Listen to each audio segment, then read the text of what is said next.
Today, we have Ms. R.Follman. We're lucky enough to have Ms. R.Follman here to speak with us. She was born in Hungary and lived through some extraordinary times and is here to share that. So again, it's very different than reading in her book or watching a video of these events. So again, I want to, if we could just show a little appreciation for Ms. Follman right now.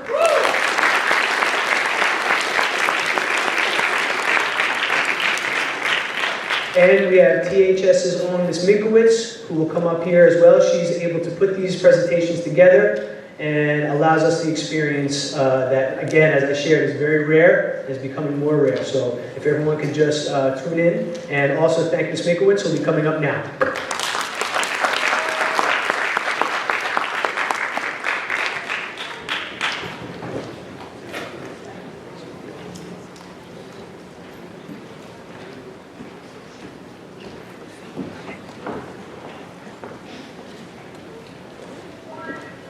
Thank you, Mr. O'Neill. Good morning, everyone. I'm so glad to see you all here. How do you do that?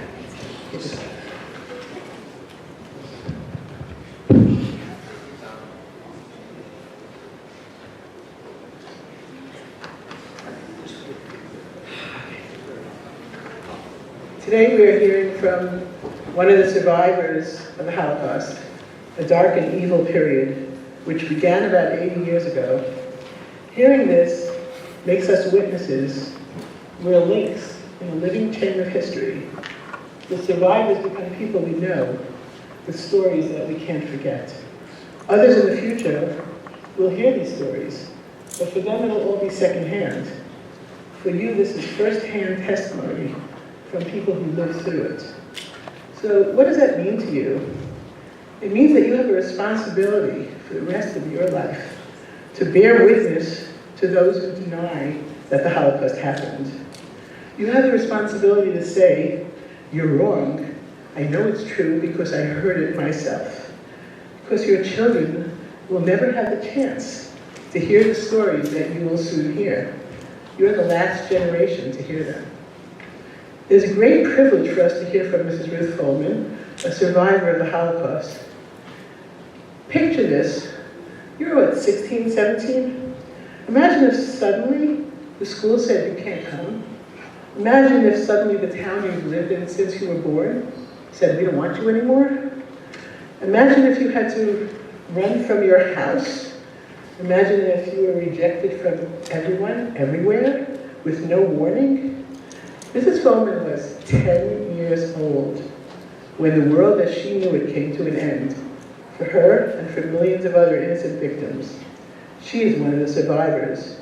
And every time she tells her story, she lives through the pain again. We thank her so much for her willingness to share her story with us. Please welcome Mrs. R.Follman.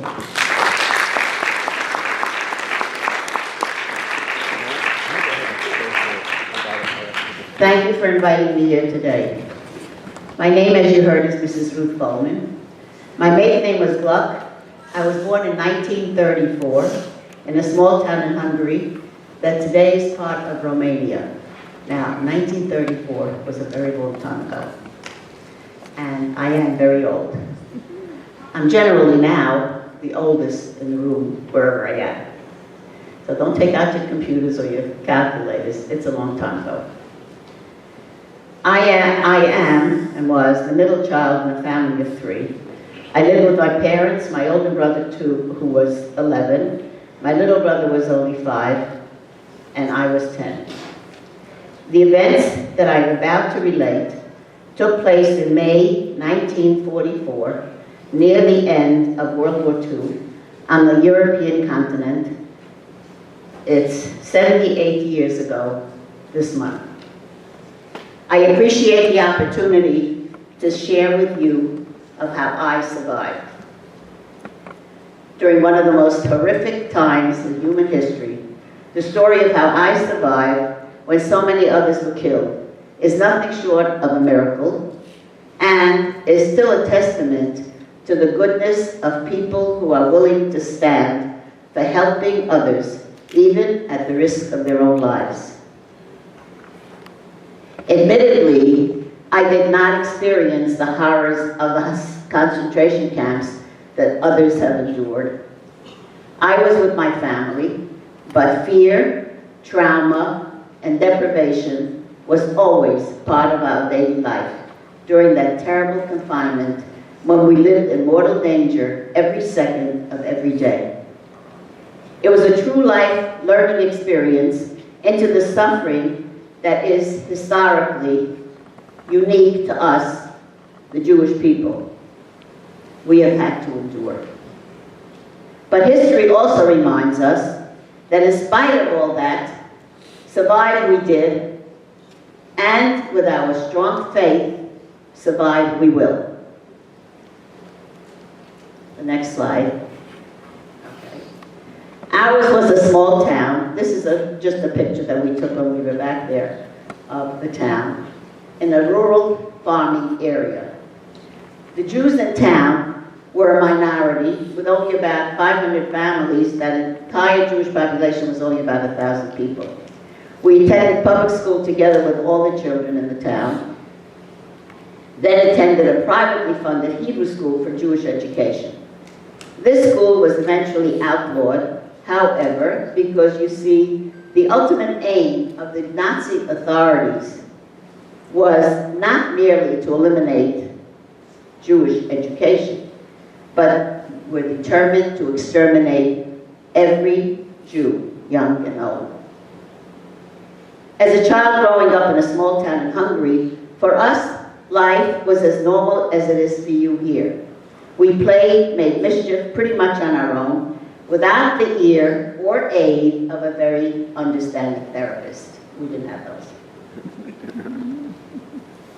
Free time for us was pretty much the way kids behave all over. We lived in a rural area with farms and open fields. In the summer, mainly the business of the boys would be to climb trees and eat the raw fruit, even though it wasn't ripe. Swimming in the pond filled with frogs and algae was a great summer cooler. In the severe winters, we were sledding, we played in the snow, ice skating on the frozen pond, and had fun throwing snowballs. The girls played with dolls, jumped rope, and learned pointers from our mothers as future homemakers. We had to learn to cook and to sew. It was expected. Sewing was part of the school curriculum for girls. That sounds so strange today, no?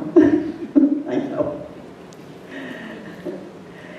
During the rest of the day, we pretty much used our imaginations to keep ourselves entertained, as kids do. We had no electronics, no cell phones, Game Boys, or laptops. Our parents were busy all day. They didn't have time to entertain us. My father was a businessman with a wholesale grain business. I'm sure you all know what grains are, right? Like beans and barley and wheat and the various grains that are used in mills and baking. He would buy the wheat and barley from the small farmers, store the grains in large bins, and then resell it to mills and bakeries. The next slide is, I just put that in as a fun picture. That was our grand supermarket. Okay? It looks kind of puny, but that was the tallest and the biggest store in the town. There were various thriving businesses, Jewish and non-Jewish. There was a brick factory, an oil processing plant, there were shoemakers, tailors, the grocery store, but this was the fancy one. The other grocery stores were at the back of the house. And butchers and bakeries. There was not much need for plumbers, as there were very few houses that had indoor plumbing. Now, I don't know if you know what that means. That means we didn't have a toilet in the house to flush. We had to go out in the backyard, and then it was periodically cleaned out. Sorry to be so graphic, but it just was part of the life. We had professionals in town too, lawyers. In fact, my friend's father was a neighborhood doctor. Homes were heated with either coal or wood-burning stoves. There was a mix of coal and wood was used in the stove for cooking, similar to what they use in barbecues. We did not have electricity. House lights came from a lamp hanging from the ceiling, fueled by kerosene. Kerosene is something like what they use in cigarette lighters today. We did not have a telephone. We got a telephone after we were liberated, and the connection was so poor that if you yelled loud enough, you didn't even really need the telephone. People mostly got around walking, riding a bicycle, on a horse and wagon, and for a very, very long trip, you took a train. Cars were a rarity. When a car drove by at the breakneck speed of about 10 miles an hour, all us kids ran out to watch it chug by. After the car went by, we choked from the dust it kicked up on the unpaved street. Practically everything we ate and wore was made at home or by a seamstress. You could not go into a store and buy clothing off a rack. Our mothers baked bread, made cheese, and even soap, all with plenty of household help. We had fruits and vegetables when they were in season. Winter vegetables like potatoes and onions were stored in the cellar and preserved for the rest of the year. And fruits that were not in season or grown in our area, like an orange, which was imported at great cost, was a real delicacy. And the whole family would share one. Imagine that, one orange for the whole family. And that was to celebrate a very special event. The first time I ever saw a banana was in the U.S., and it looked and smelled so strange. When no one was looking, I tossed it out the window. We had no modern conveniences. Everything was done by hand, and we had no processed foods. My mother had a woman to help in the kitchen, as well as a girl to take care of the children, as she was busy in the business with my father. We were friends with our non-Jewish neighbors. Generations of our family were born and grew old there. My grandparents, my parents, myself, we were all born in the town. We knew, trusted, and liked them, and they liked us. But as soon as times changed, with few exceptions, all our good neighbors were ready to throw us over and out. By 1944, the Hungarian government became a satellite of the Nazis. Conditions for Jews changed radically. First, permits were rescinded. That means they were voided. We didn't have permits anymore. And Jews couldn't conduct business. Newer and harsher rules were imposed every day to make life for Jews unbearable. You couldn't even travel from one town to another. My father's successful grain business was shuttered. Jews couldn't even get a permit to travel. They couldn't conduct any business or trade. Jewish men would be taken away. They were not considered worthy to wear the uniform of the soldier to be in the army. They were conscripted to work on forced labor gangs, to build roads, clean toilets, and other menial work. Most never came back, as they either died of the brutal conditions or were killed. Many men in our town tried to avoid being drafted because they knew that this would be a death sentence. My father was able to claim a problem with his eyes that gave him a temporary exemption from the draft. He still had to report periodically to be checked, but eventually he went into hiding to save himself. At this point, Hungary was under complete Nazi rule, with each day newer and harsher laws aimed at making life for all Jews bitter and unbearable. The next one will show you that it was ordered that every Jew above the age of 6 could not be seen in the street without a 6-pointed yellow star pinned on their chest. Now the center, I don't know if you know German, says Jude. Jude means Jew. So it wasn't enough that you just had to wear the yellow star. It said on it, this person is a Jew. The government didn't issue these horrible symbols of your Jewishness. Neither could we order it on Amazon. In the most demeaning way, it was an edict that all Jews better follow, or you and your family would suffer the consequences. My parents had to buy the yellow fabric, cut out the 6-pointed star from cardboard, and then hand sew it to wear. My mother, father, brother, and I all had to wear it. If a non-Jew came toward you on the sidewalk, they could force you to walk in the gutter as you are not worthy enough to share the sidewalk, even with the town drunk. Because of the difficulties to provide for their families, some people became resourceful and were forced to do something in order to survive. My parents, like many others, created small, illegal businesses from the house. Taking great risks, they decided to sell fabrics.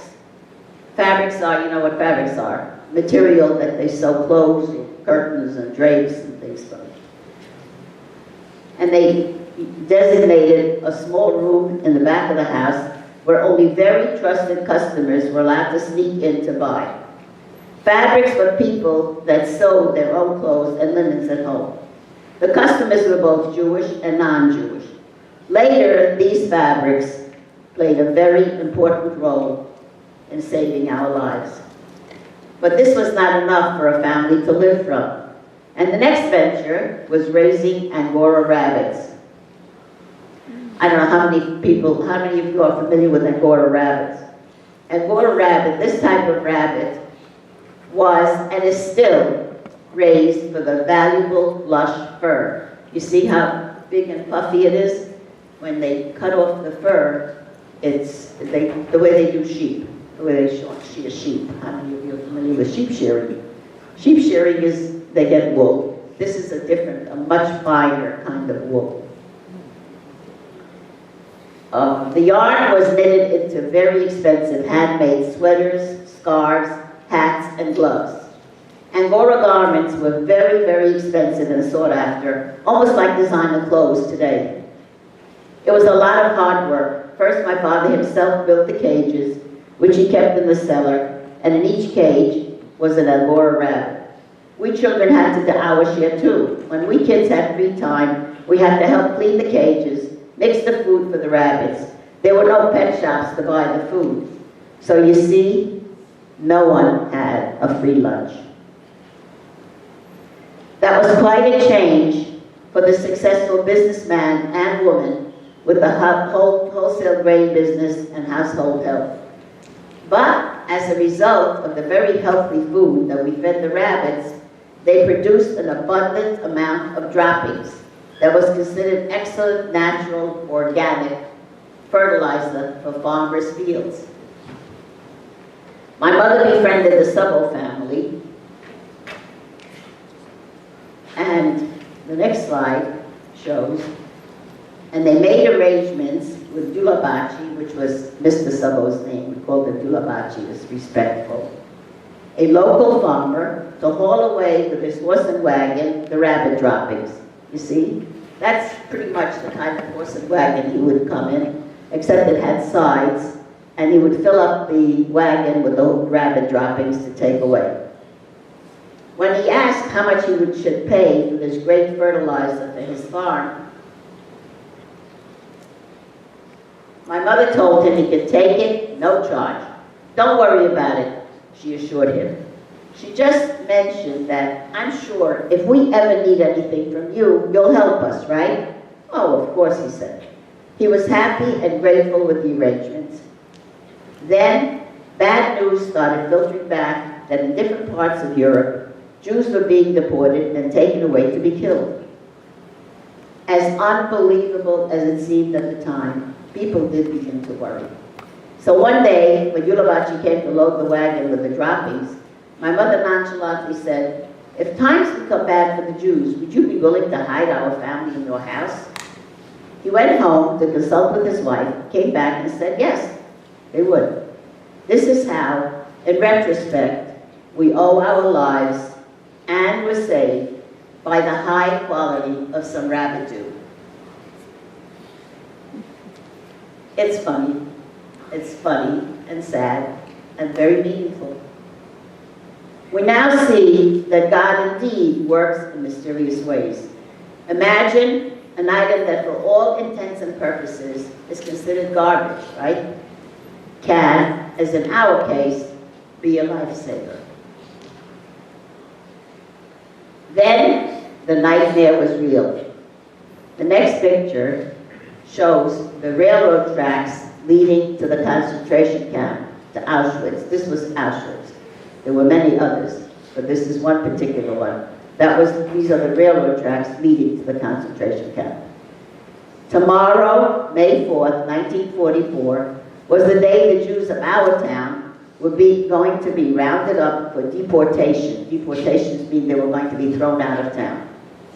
We now all know the process. The loaded cattle cars that took them to Auschwitz or other concentration camps.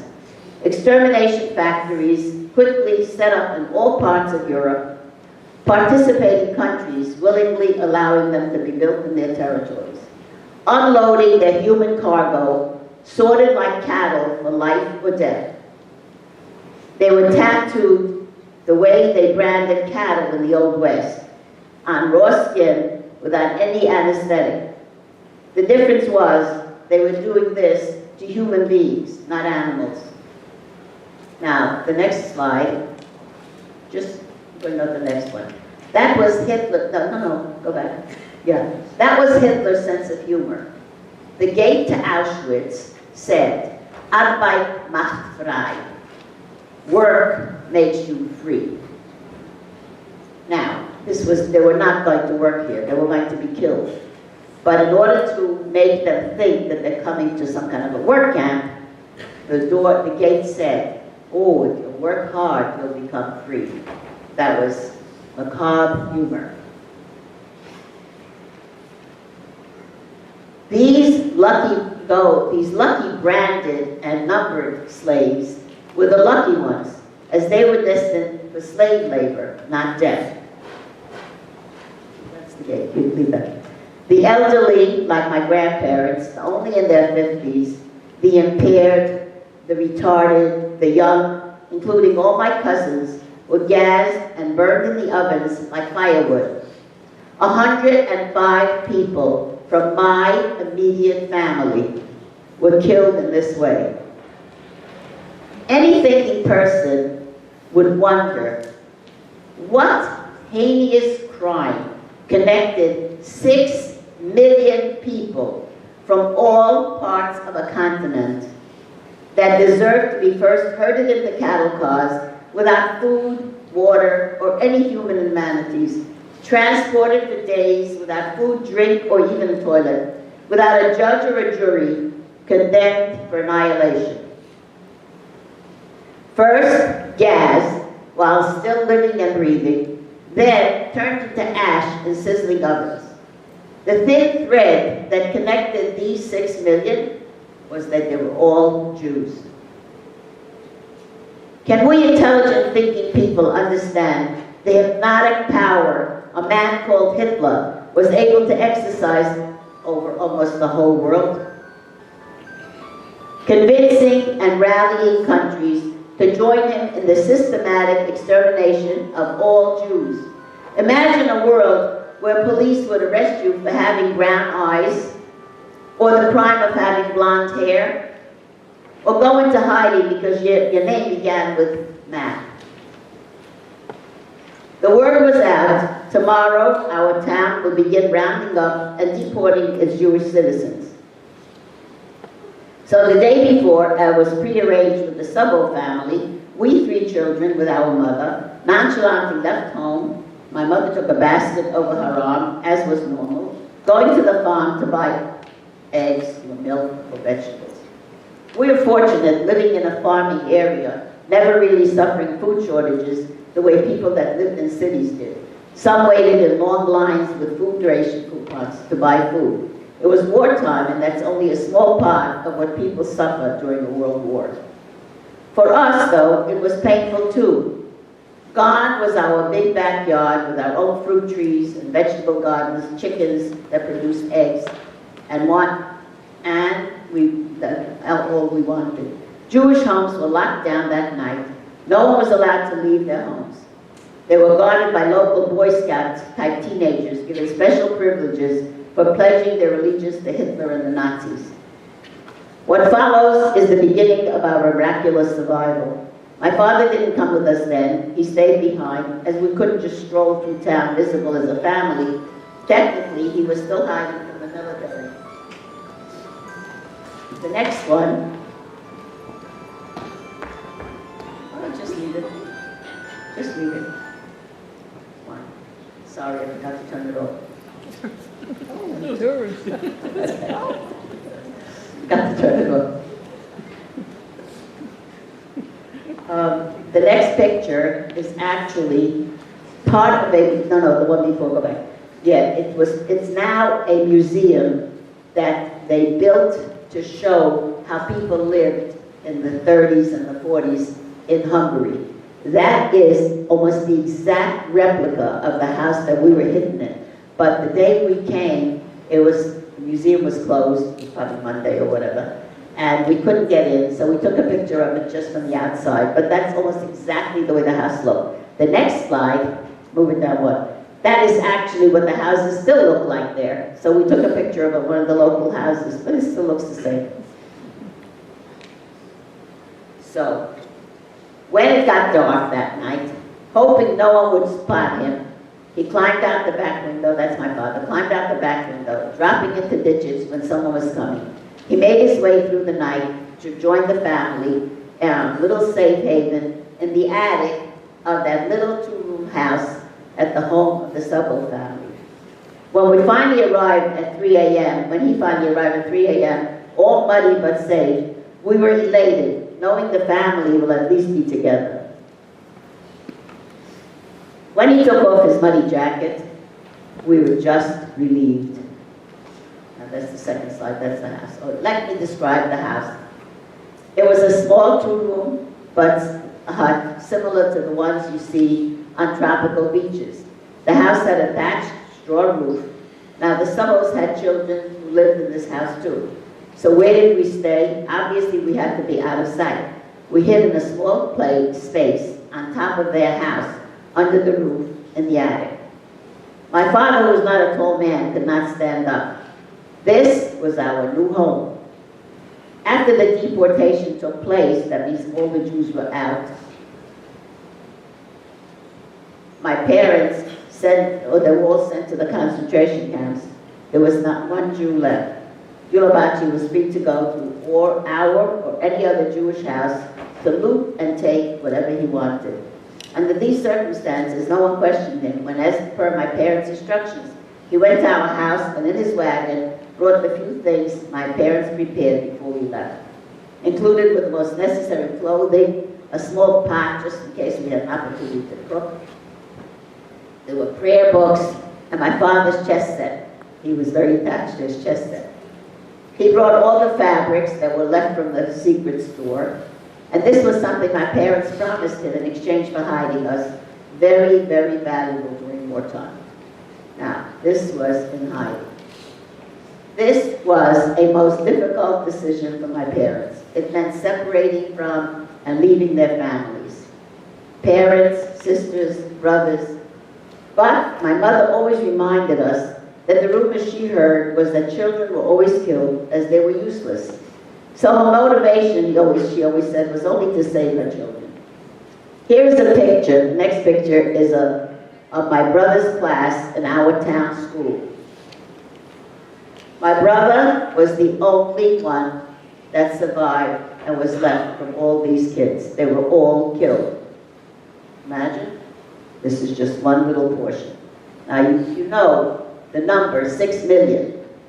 These were only maybe 100 from the 6 million. But they were all killed. He was the only one left because we went into hiding. Is it possible for free people to imagine what life could be hiding with 3 little children in an area the size of a dining room table? Eating, sleeping, and playing. Learning how to play chess. I became an expert chess player. And that was the only game in town. The same tiny area became the bedroom when at night my parents would spread out the straw to sleep on, and then it was pushed aside during daytime and became the living room, dining room, and playroom. This is only a small part of the attic. The entire house had only 2 rooms, a kitchen and a bedroom. The Subble family of 6 all shared 1 bedroom. The roof covering was a combination of mud and straw like you see in beach huts. My brother was 11, I was 10, and my little brother was 5 years old. Picture your siblings, or you have little children in your family. Try to keep them from moving around, or yelling, or crying, or fighting. You know what it's like to keep a 5-year-old quiet? I'm sure some of you must. We were not allowed to speak. Our native tongue was Yiddish. We were not allowed to speak because if anyone heard it, they would immediately alert the authorities and we would be arrested. Of course, we had no toys or books, and food only what Mr. and Mrs. Summer would bring us. There were life-threatening events daily. One of the local boys climbed on the roof one morning, looked straight in, saw my father, never said a word. They asked him, "Did you see anything?" He said, "No." It was impossible, but he did. He looked him straight in the face. And when he jumped down from the roof, he said, "No, he didn't see anything." So, one of the miracles, I guess. Then when Lena Nene decided to outfit herself in her house, sewing curtains and dresses from the fabrics that she got from my parents, she set off alarms because one of the shop neighbors recognized the material. And she said, "You know, I know you have Glick's fabrics. If you're not going to share with me, I'm going to the police and I'm telling them that you took them." So she had no idea that she was actually hiding the Glicks themselves, not only the Glick fabrics. So, but she was a tough lady and she said, "No, I don't have anything, go home." And she did. So, I don't know. That seemed to satisfy her, and she never reported, did anything about it. There came a time when Allied bombers were bombing the area, and all the people ran out of their houses to hide in bunkers or the fields. We had to stay in the attic, hoping and praying. The dreaded police came through the gate one day, surely to arrest us, but not. They came to ask for Gilovacci's military papers. One day when they went to work in the fields, they left the house, and for us it was the greatest treat. We went down the rickety wooden ladder to stay in the kitchen, and my mother decided she's going to cook a little soup. And she turned on the fire, she put wood into the fire and started to cook. And then all of a sudden we heard commotion outside. The neighbors knew that they were away. Everybody knew what everybody's business was, so they knew that the family was away in the fields. And they saw smoke coming out through the chimney. So they said, "Oh, we have to break the door down, the house is on fire." So they said, well, so what would they have found in the two-room house? The first thing they would have found was us. I remember diving underneath the bed, thinking that maybe that would save me.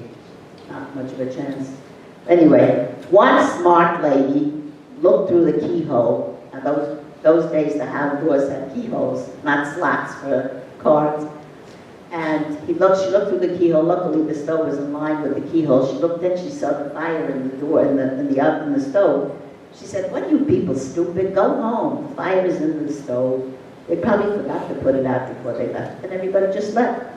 So, I guess we were safe again. Our daily routine and entertainment was taking turns peeking out from our forced confinement, dreaming and yearning for freedom, and listening to stories my father could tell us about happier times. The next is, just look at this for a few minutes. It's again of the town, the way it looks even now. When my little brother asked my mother, "How come see the chickens and the dogs running around outside and I can't?" You know, a 5-year-old child says to his mother, "How come I have to be up here, locked away, and the chickens and the dogs, not even children, but the dogs and the chickens can run around outside? How come?" Well, what can we tell them? You Jewish? Maybe. For so many months, through the hot summer, with no fan or any cooling and happy to get some cold water, we lived in that little space in the attic, in the thatched roof, 2-room house with no connection to the outside world. No radio, newspaper, isolated without any communication. The most profound question remains to this day. What motivated a simple peasant couple to risk theirs and their children's lives to save a Jewish family? Housing, feeding, and caring for our daily needs. It was a given that anyone caught helping or hiding Jews were all killed on the spot, no matter how much wealth they thought they might get as payment. The obvious lesson to us is, there are good people even when the whole world seems all wicked. These people were certainly indeed good. In hiding, scary events were always nearby. We kids took turns peeking through the cracks in the attic. and they served as entertainment of sorts, watching and alerting our parents anything alarming going on outside.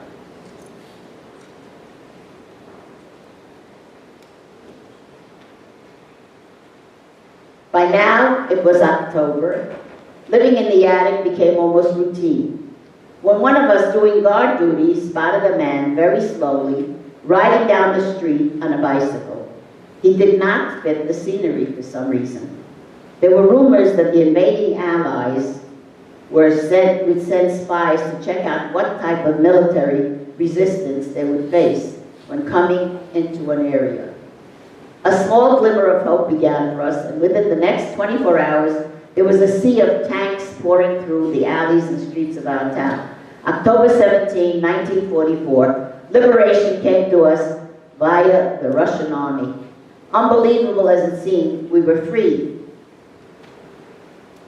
The sky was never as blue, or the sun never shone as bright as that beautiful autumn day. Then people began straggling back, telling all the horror they experienced in the concentration camps. The pathetic survivors, a father of a large family all alone. The next number is a sister or a mother looking for the life that no longer existed. My aunts were single girls, came back with numbers tattooed on their arms. That's someone's arm with the tattoo. The letter A designates the concentration camp, Auschwitz. There was B for Bergen-Belsen. There was different letters for different concentration camps. They were very efficient. They sadly told us of how the last time they saw their father, my grandfather, walking away in another direction, never seeing him again, knowing he was killed.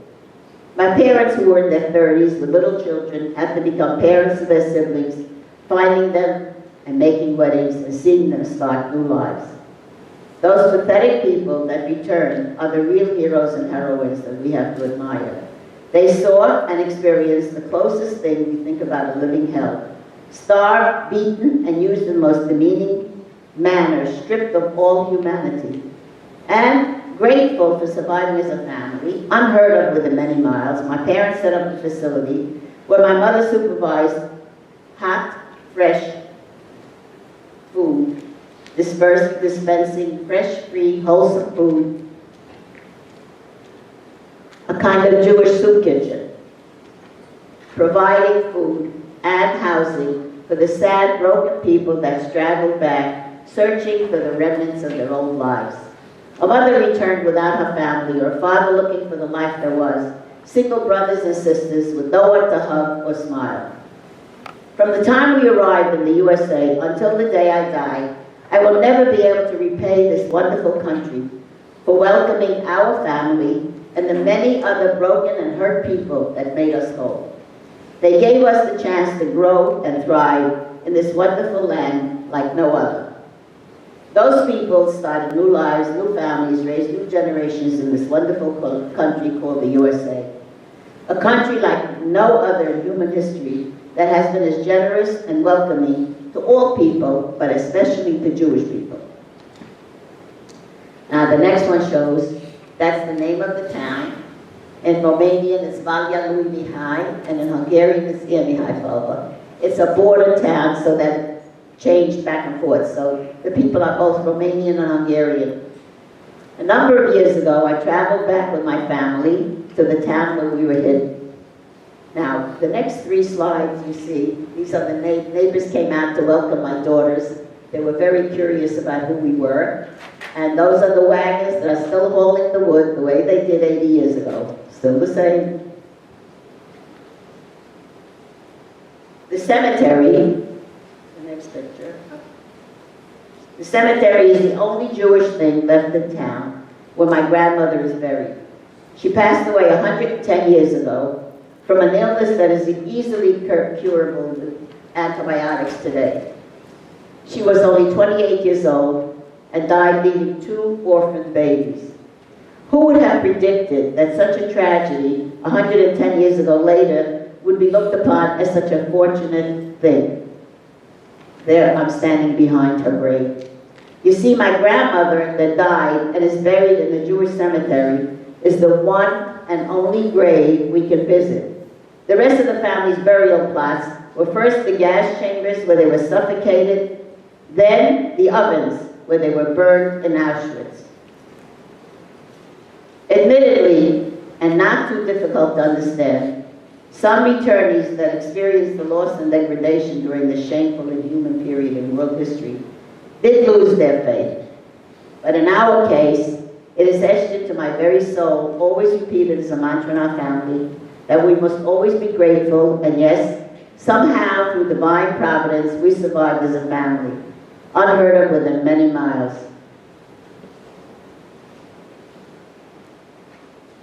And it was that same divine providence also created and continues to create good, kind, caring people that will risk life and limb to help a fellow human. Though at that time, and in some circles, Jews were not considered human, willingly disregarding personal risks and danger. Now, on the lighter side, imagine, you must think to yourself, this woman, me, is probably older than Methuselah. Imagine, I typed this on my computer, made the arrangements with Mrs. Minkowitz on my cell phone, and got here with Waze. But the one thing that is constant and has not changed from then till now, that people will not blindly follow the rallying cry to join in hatred and intolerance and bigotry, as evidenced the Sabo family. Compare that to my childhood, traveling by horse and buggy, wood-burning stoves for cooking, no outdoor plumbing, and lighting the house with lamps. Talk about a bridge. As a finale, next one, in 2014, we were again back in Hungary, commemorating 70 years of the liberation of Hungary through the offices of Yad Vashem, the Holocaust Memorial Section in the Jewish National Museum in Israel. We partook in the ceremony awarding the Righteous Among Nations Medal to the descendants of Yula and Lina Sabo for saving Jews during the Holocaust. The first picture is, can you go back a second? That's the medal that he got, the one before that, go back one more. That's the son and the grandson, and they're holding up the award. Now go next. Next is the medal, and after that, the family. They all came. They were so thrilled to see us, the children, the grandchildren. They were so, so proud and so happy.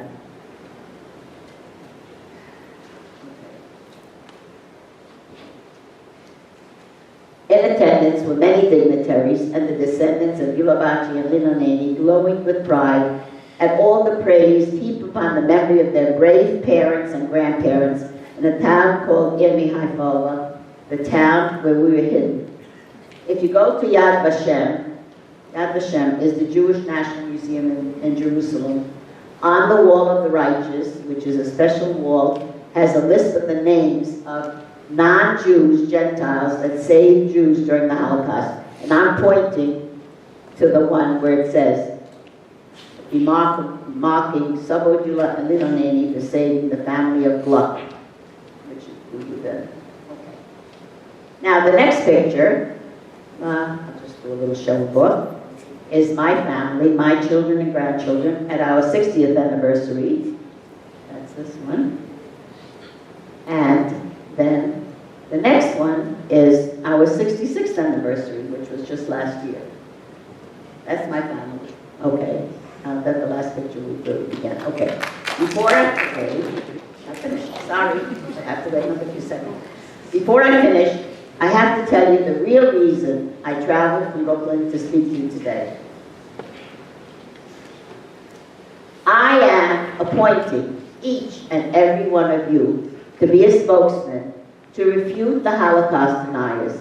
In colleges all over the country, there are organizations denying the Holocaust. So that is why I am here today. Though it might be an interesting story to hear and possibly to retell, you might even have heard somewhere that the Holocaust is a fabrication by some Jews that wanted to get a country. There is no question we're proud to have our own country, Israel. But I am here to tell you that no matter how many lies you will hear, I am a living testimonial to the horrors that took place. I lived it and experienced it. So remember someday, you can tell your children that you met a survivor. And when someone tries to deny the Holocaust, you can call them out on it. Now, thanks are in order. To the administration of the school for the forum that they allowed me. Thanks to Mrs. Minkowitz for the opportunity. You were and are the driving force behind it all.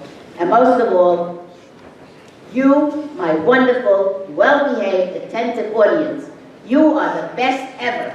Thank you for giving me the opportunity, and thank you for listening.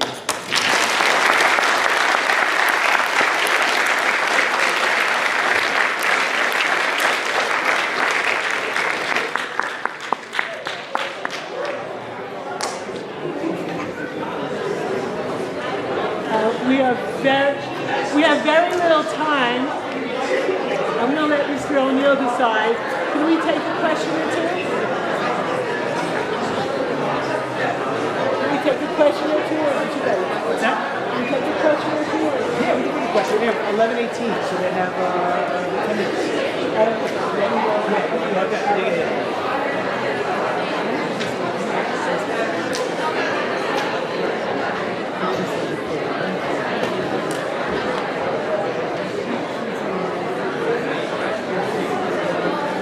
First of all, I would like to give a huge round of applause to Mrs. Follman for an amazing way she spoke to us.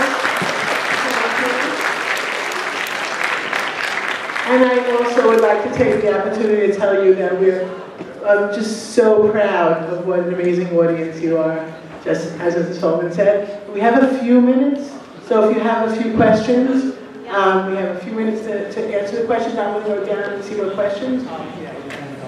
Okay. Does anyone have any questions?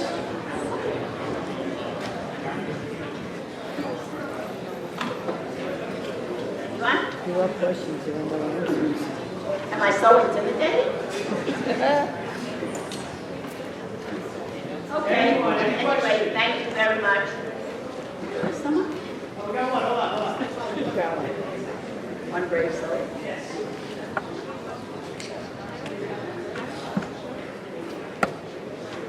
The question is, how long did you spend in hiding for the whole time? 6.5 months. We went up in May, the beginning of May, and we were through October. It was really relatively nothing compared to what the other people. Some people from Poland that started in 1939. It was 5 years before us.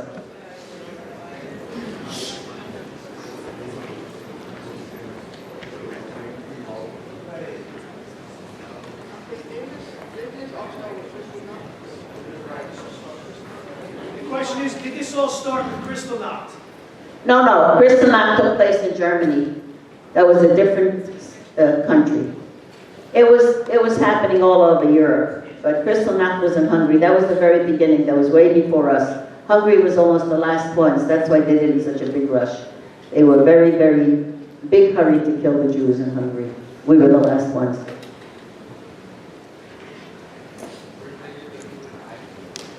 When you were in hiding, how did you get food? The family, the Sobel family, they brought everything. They brought fruits, vegetables, whatever we needed. They used to bring up a bucket with water and soap, and we would wash ourselves that way. I mean, everybody probably wants to know how we took showers. There were no showers. There was a bucket with soap and water and a cloth. It was called spot wash. Let's see, Nick.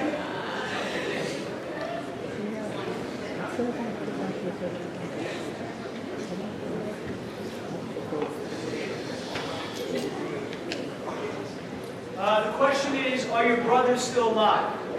Unfortunately, my older brother has passed away.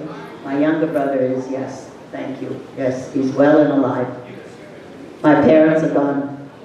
How old are you? I am 87. 88. You know, after you get up to those numbers, who counts? But I told you I'm the oldest in the room. I'm probably twice as old as you in the room. Go ahead, you're good. I got it. Hey guys, just quiet down so we can hear these questions, please. Thank you. Keep it in this section so he doesn't have to run so much. Did you ever see any of the Allied soldiers? Oh yes, not the Allies. We were liberated by the Russians. So we did, yes. The Russian soldiers happened to have been very, very, very kind to kids. The first time we saw them, they made us climb up on the tanks, these giant tanks with the caterpillars. We were sitting on the turrets and they kept giving us chocolates, which was the greatest part. After that, they weren't so nice, but in the beginning they were. And we had to run away from them. But that's another story for another day. We did a lot of running.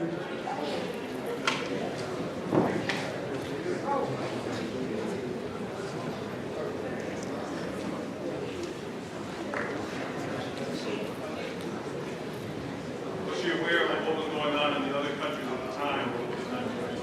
No. We had no communication whatsoever. There was no newspapers, no radios, no anything. We only knew that we were probably the only Jews left in the whole world.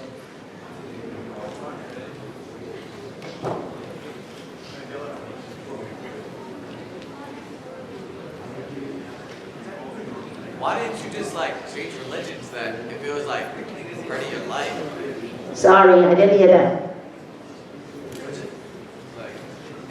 Come on. First of all, that was not an option. Secondly, do you know that even when the Nazis caught people that either had no ID or they had a sketchy background, they would ask them questions to make sure that they're not pretending to be Christians and they're really Jews. So they would ask questions, certain things that every Christian would know from the church, or every Christian would know for whatever rituals would take place. And if you didn't make it, if you didn't know the answer, you were killed. So even if you were a not religious Christian and didn't know what went on in church, you were probably prone to be, to be harassed. But certainly they would test Jews in that way. And if they suspected that you were really a Jew in hiding, that was the end.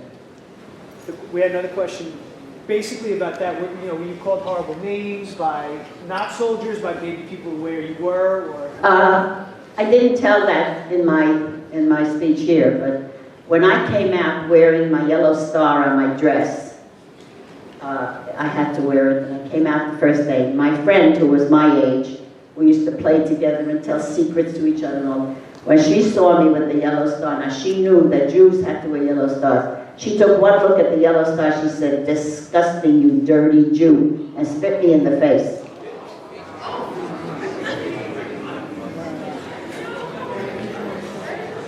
Yes, we did have it, yes. Is that it? More? Good.